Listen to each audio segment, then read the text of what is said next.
we understand that Waziri Adio, the Executive Secretary of the Nigerian Extractive Industries Transparency Initiative, is now in our studio in Abuja. Good morning, Waziri. Good morning. Good morning. Good morning. Yes, good morning. Good to have you on the morning show. You know, as we said in the introduction, you are a member of the family, having worked for our sister organization, the This Day newspaper. And this morning, I just read your piece in This Day on the back page, in which you were trying to help contextualize the Production Sharing Contracts Amendment Act. Now, but for the benefit of our viewers, please, could you take us through the significance of this development?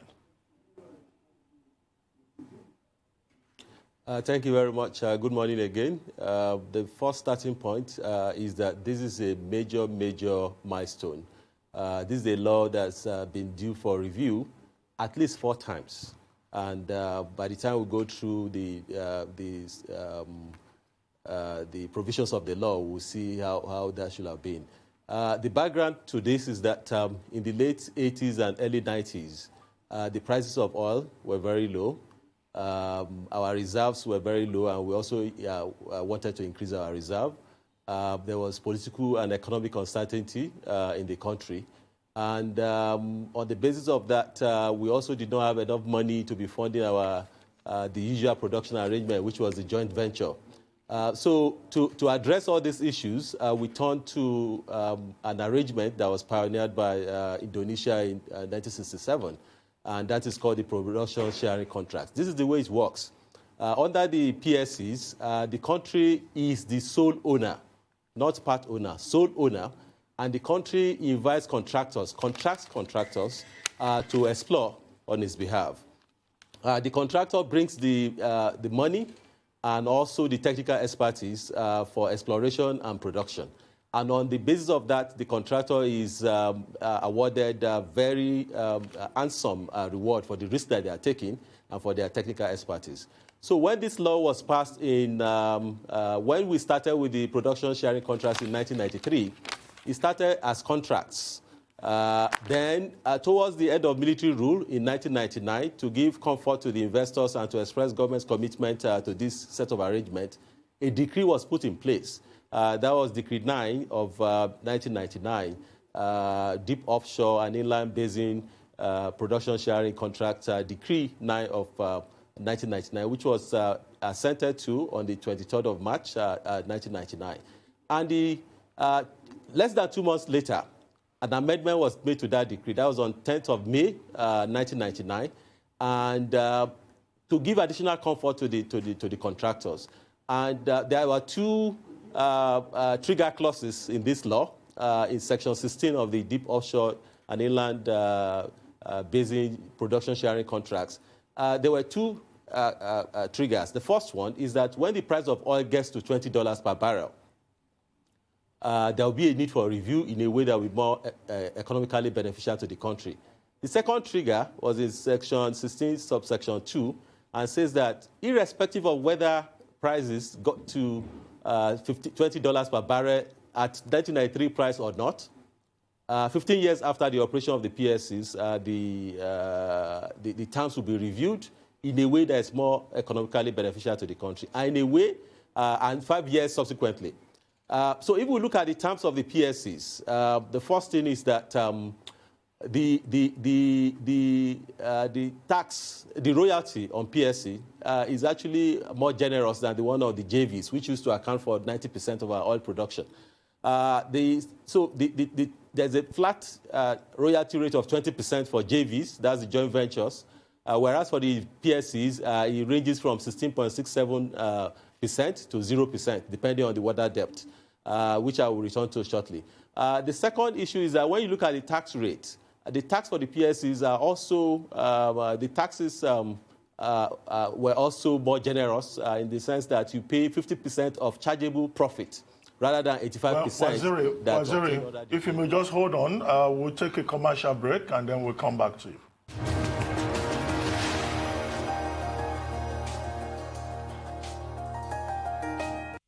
Welcome back to the morning show here on the Arise News channel. Still with us in our Abuja studio is the Executive Secretary of the Nigeria Extractive Industries Transparency Initiative, Waziri Adio. Waziri, sorry about that, quick break. We had to take a commercial. But please, if you may continue on what you were saying about the PSCs and the joint ventures and the various categories of...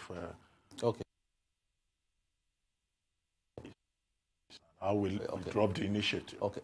Thank you very much. Thank you so much. So basically, the terms were very generous and for good reasons. Because the contractor is expected to take a lot of risk, financial risk, and other investment risk. So on the basis of that, they were giving generous incentives to be able to attract, players at that time. But the incentives were also not forever. They were not also meant to be forever. According to the law, when the price gets to $20 per barrel, and after a time of operating that, which is 15 years and 5 years subsequently, the terms were supposed to be reviewed. Based on the analysis done by NITI, in March 2019, we did a policy brief on these PSCs, and we termed it the cost of inaction. The $20 mark, adjusted for inflation, was reached in 2004. No amendment was made. In 2008, the mark for 15 years was also reached. No amendment was made. And if the amendment had been made in 2008, there would also have been another amendment or review in 2013 and another one in 2018. So this is a law that should have been reviewed, or the term should have been reviewed 4 times. We're just doing it now. We need to ask why it took us so long. The other thing is that when NITI did this analysis, we estimated that the country lost between $16.03 billion and $28.61 billion within a 10-year period. That's between 2008 and 2017. Mind you, we didn't do the analysis for the one for 2004 because that was a subject of dispute that the Supreme Court already addressed. This is something that should have been done a long time ago. Waziri, yes, that point is clear, but you need to help us clarify something about this steep cost of inaction. Because when I was reading your report, I saw the number you quoted, 16.3 and 28 point something. But the Nigerian government is talking about the loss of about $62 billion over the period, which they want the IOCs to pay back to the Nigerian government. What is the exact figure? Which figure should we conveniently work with? Your figure or the figure quoted by the federal government? Okay, let's look at it in this way. Yeah. The first one is that there was a judgment of the Supreme Court that mandated the Attorney General to recover the money that was lost and pay the 3 states that went to the Supreme Court, or whatever is due to them. That's an issue that has been determined by the Supreme Court. The Ministry of Justice has come up with a figure. We are in a position to look at that figure because that was not the subject of our analysis. Our analysis focused on 15 years after. And we used the 2005 PSCs to benchmark to do this analysis. So it doesn't matter how much has been lost, how much can be recouped. The most important thing is that something major has happened. We wasted too much time as a country in effecting this change as demanded by our own law. This is a point we need to get very clear. The least we can do is to obey our own laws. So now that this has been done, we need to start looking forward. What exactly has been done? So If you look at the PSC arrangements. If you may, let me come in here for a second. With that being said, how do you think we now need to go about this situation of trying to recoup funds that have been lost? Because you said that it's not about it's not about how much we recoup and how much we don't. But how do we even go about recouping that money, which the federal government is clearly interested in right now? There are 2 ways to look at this. There's one part, which is a discussion is going on, and I think there's also an issue in court on it, about recouping what is lost.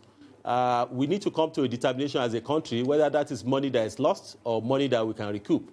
But going forward, we also need to look at what has happened now. which is something that is very important, that now the law has been changed. We can argue over whether, a sense of loss can really work or not. But from now going forward, the law is very clear.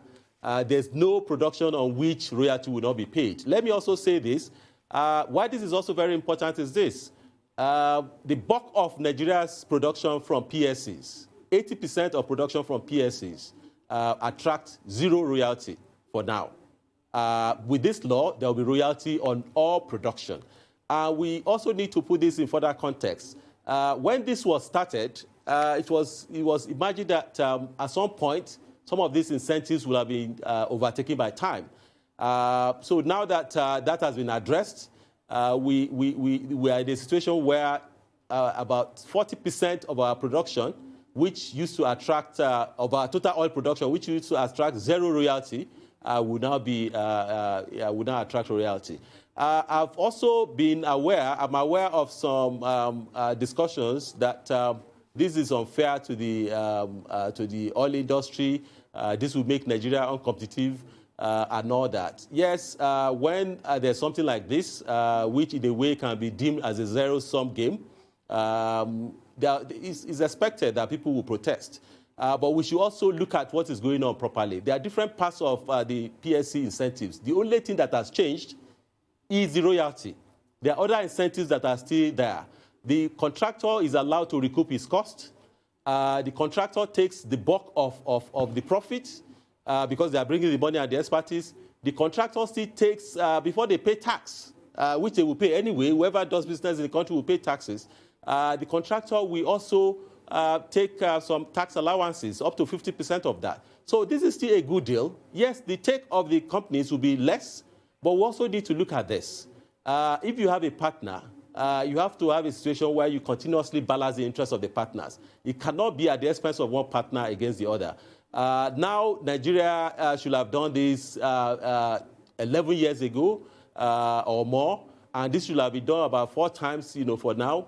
And the evidence that we have does not show that the royalty rate, even at now, which will range between 10% and 20% when oil gets to above $150, is still competitive. So we need to take that in equal measure. I'd like to draw your attention to something you wrote in your column, in your commentary today, where you said, yes, some people have hailed this development as a historic milestone. But at the same time, the amendment has also been dismissed by some, even if in muffled tones, as desperate, unrealistic, badly timed, and short-sighted. Such reservations and pushbacks should also be expected. Well, you didn't go as far as identifying the persons who may, be saying this, but I'm aware that there have been some talk about the likelihood of collusion, maybe between politicians and oil company operators to make sure that Nigeria did not take the initiative on the amendment that has now been done. Do you have any ideas about, who these persons could possibly be in real sense, and whether indeed there shouldn't be sanctions for persons who, made Nigeria to lose so much money over the years due to their own negligence? Okay, the first thing to say is that I don't have any evidence that collusion happened, but at the same time, a legitimate question could be asked. If a country stands to gain more, and that does not happen, and that action has to be initiated by the country, so it's a legitimate question. Why did we drop the ball? Why would the country leave money on the table? There could be a suspicion of collusion. There might be something to it, there might be nothing to it. That's beyond our remit as an organization. But I think maybe the relevant organization should look into that. But having said that, we have to decide how much time do we want to spend on looking into the past. By the way, if it's found out that some people actually colluded and committed acts of economic sabotage against the country, the law should take its course. But having said that, we shouldn't waste too much time. on looking back. We should think about the present, and we should think about going forward. And going forward, I think that this is a good deal on all sides. The industry will take they will take a reduced take, but let's also look at this way. This is money they shouldn't have taken in the first place. And this is something that went on for far too long. So I don't think we should look at it as this is something against the sector, against the industry. We should look at it as a win-win. And yes, it might affect future investments because people will have to look at the rate of return. But based on the analysis that we did, we found out that even if you use the 2005 PSCs as a benchmark, which is much stiffer than what this amendment has done, there will still be a decent return of at least 13% on investment. And the benchmark in the industry is that if you have a return of 10%, you are good to go. Okay, thank you very much for that, Mr. Adio, because, of course, collusion is something that a lot of people are turning their eyes to right now and really asking questions on. So hopefully the law will take course and things will go through due processes to find out. We're about to go on a quick break and come back. But before we do, I wanted to ask you a question with regards to something a bit more technical inside the contract. So the terms are in there of royalties by field basis and royalties by price. But for some reason, royalties by field basis don't take into consideration changing oil prices, and then vice versa. Royalty by price doesn't take into consideration field basis. So what is the difference between the two on the contracts, and in what case is one used and in what case is the other used? But we are going to go on a very quick break, sir. So I'll give you some time to think about that, and then as soon as we are back, the conversation continues. Stay with us.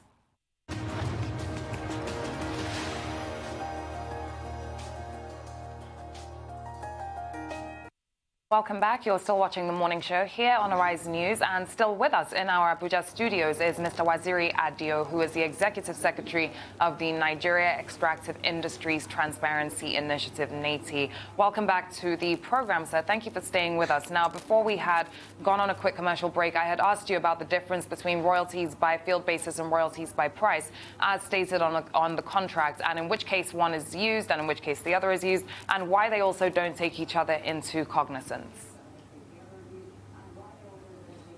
Okay, thank you very much. The first thing we need to bear in mind is that there are different ways of calculating royalties in different countries. Some countries calculate it based on the depth of water. Some calculate it based on the quantity of production. Some calculate it on the prices of the price of oil. Some calculate it on the basis of the years of production. And some countries use a combination of this. So what has happened now with this amendment is that Nigeria has opted to use a combination of two approaches. One is on the basis of water depth, that anything above from 200 meters and above will attract a flat royalty rate of 10%. So irrespective of the price of oil at any point in time, you pay 10% or anything above 200 meters. Like I said before, most of our productions from PSCs attract zero royalty. Our most prolific fields like Agbami, Akpo, Bonga, and Era, which account for about 80% of PSC productions and about 40% of our total oil production, attract 0% royalty. So what has changed now is that first, there will be a 10% royalty, flat, irrespective of the price. On top of that, there will be additional royalty based on price. If the price of oil is between $0 and $20, there will be an additional 0% royalty. So, for example, if oil is selling at $19.9 per barrel, that means the royalty rate will be a flat 10%. But if it goes between $20 and $60, then there will be an additional 2.5% royalty. So at the present rate of the price of oil, that means the total royalty that will be paid based on a combination of the flat royalty rate and the price modulation will be 12.5. If it goes about 60, between 60 and I think 100, that's 4% royalty. That means when oil price gets to 60% and above, the royalty rate will be 14%. And when it goes about $150, there will be an additional 10%. So if oil is selling at $151 per barrel, that means the royalty rate that will be paid will be 20%. And like I've said, if you look at the royalty rate for PSCs in other jurisdictions, this is still decent. This is moderate. There are countries where royalty rates are as high as 30%. This is what, I want to go back to this analogy again about the relationship between the country and the companies in terms of PSCs.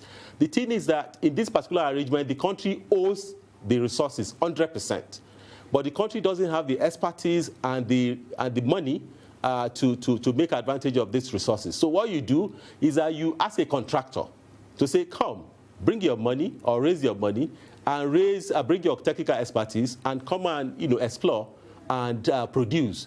And on the basis of that, the first thing that should be shared from the produce, which is oil. Everything about PSCs is shared in oil. You don't pay any money. So you come and explore the land and whatever you find there. And when you are fruitful, when you are productive, you pay something on the use of the land. Let me use an analogy that I think will be useful will be clearer to many people. Let's say I own a piece of land somewhere, and that piece of land is in a very remote place, and now I need somebody who can turn it into a resort, a tourist resort. I don't have the expertise of running such a resort. I don't have the money to do such a resort, but I own the land. Then when we do this agreement, I say, you know what? When you come, eventually when you bring the money and the expertise and this place is up and running and you start making money, there's a percentage that you're going to pay me as royalty. That's the first thing that we get. But at the same time, we agree that, there's a portion that is so far inland that for now, you should pay 0% royalty. But when it gets to 10 years after, or when the price of oil, or in this particular case, the price of tourists using that place gets to a particular amount, we need to renegotiate that. The second part is that after 15 years, we also need to renegotiate that. So in this particular instance, you build the resort, and this resort, the one that is farther off, actually happens to be the most productive. That's where you are getting all the money. And by the way, as a contractor, after the royalty, you are supposed to recoup your costs. So you recoup your cost, then we go to profit. So the first thing is you pay royalty. For most of production now, there's zero royalty paid. Then you go to cost. You are allowed to recoup your costs that you have invested. Then after that, you now look at profit. As the investor, as the contractor, you're allowed to take up to 80% of the profit. Then I will take 20%. As time goes on, then the equation will be rebalanced. Well, thank you, Waziri. You are not allowed to pay profit. Thank you, Waziri, for helping us. You pay tax on your profit. Yeah. Yeah. Thank you very much for helping us to break this down. Thank you so much, Doctor. In a way that we can understand it. Yeah. But let me ask you. Let's talk about the bigger subject of reform in the oil and gas sector. Now we've dealt with the issue of the production sharing contracts. But there's also the unresolved matter of the Petroleum Industry Governance Bill, which the President, didn't sign last year, October. At the level of policy, what will you be recommending, both to the National Assembly and to the executive arm of government with regard to that Petroleum Industry Governance Bill? The first thing that is important to acknowledge that this particular PSC amendment has taken place in a record time. Everything happened in 26 days. That's remarkable. And nothing untoward has happened, by the way. Everything followed the due process of legislative business. So the second thing to say is that now that this has been done, let's focus on other issues. There are many other issues crying for reform in that space. You talk about the Petroleum Industry Bill. What many do not remember is that this process actually started in 2000, in year 2000. So we have been on this business for 19 years now with no closure, with no resolution in sight. So it's very important that now that we have taken the PSC off the table, which in actual fact should have been a low-hanging fruit all the while. Why it didn't happen is something that we should all try to wrestle our heads around, to wrap our heads around. But now that we have done that, let's go back to the Petroleum Industry Bill. And it has been said by both the executive and the legislature that they're going to focus attention on this. The president rejected didn't sign the Petroleum Industry Governance Bill because he had some observations, and those observations were looked at. But now that's in the past. The world is not waiting for us. The best days of oil are behind us. We need to make sure that we have a stable and reasonable fiscal environment, and something that addresses not just the governance bill, but also the fiscal dimension and the host community issues, and also the environmental implications of oil extraction. So now that we have made some progress on this, we need to look at the industry as a whole. We need to look at not just the laws, we also need to look at other laws that will promote transparency and accountability. We need to look at having a law to promote beneficial ownership disclosure in the country. We need to have a regime of contract disclosure. Let me return to the petroleum, the PSCs. If we have a regime of contract disclosure, the contract will have been in the public space, and Nigerians will have made a lot of demands on government to say, this is what your law says. Your law says once this benchmark is reached, something has to be done. So we also need to make sure that we extend transparency into that. The other thing I want to say is this. On account of this review, the country is going to make extra money, which you should have made long time ago, possibly should have used to invest in things that matter to the Nigerian public. But at the same time, now that we're going to make extra money on this, we should make sure that we use this money in a transparent and accountable manner. And also, we save for the rainy day. Like I said, the best days of oil are behind us. But we should make the most of it for the remaining time. And I think we should see how, as we're making this money, we're saving not just in the SS crude account, but also in the Nigerian Sovereign Investment Authority, which actually is a more robust form of oil savings. Everybody is aware that Norway, a country of 5.2 million people, has a sovereign wealth fund of in excess of $1 trillion. Our own is still under $3 billion. Okay, thank you, so we need to build that. And the good thing about the NSIA... If I may come in here as well, sorry, we are about to round up the conversation in a couple minutes. We also, we had reports last week about how big international oil companies like Chevron were planning to pull out of Nigeria, etc. And these are parts of the ripple effects that we may see coming our way based on the amendments to the production sharing contracts and the reactions we may see coming from IOCs. How do we best protect ourselves in these kind of situations to ensure that it's also not a liability for us in a way that we didn't expect, especially if these PSCs were brought in because these were assets that were worth quite a big risk? And we don't necessarily at the moment maybe have the technology to look after these assets ourselves.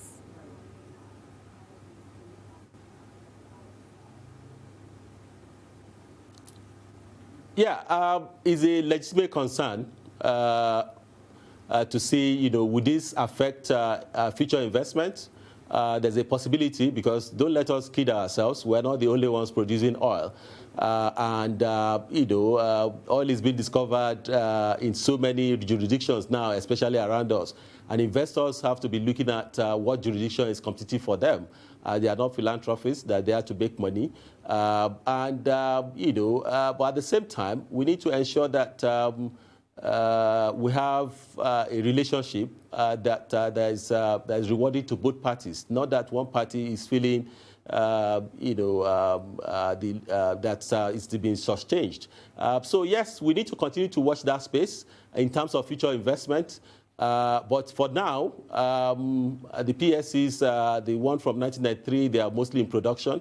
And as long as oil is produced, and I think it's in the interest of the companies to continue to produce, as long as oil is produced, there will be royalty on areas that didn't attract royalty thank you very much. Previously. Thank you very much, Waziri Adio. Thank you. That's all we'll be able to take on this segment.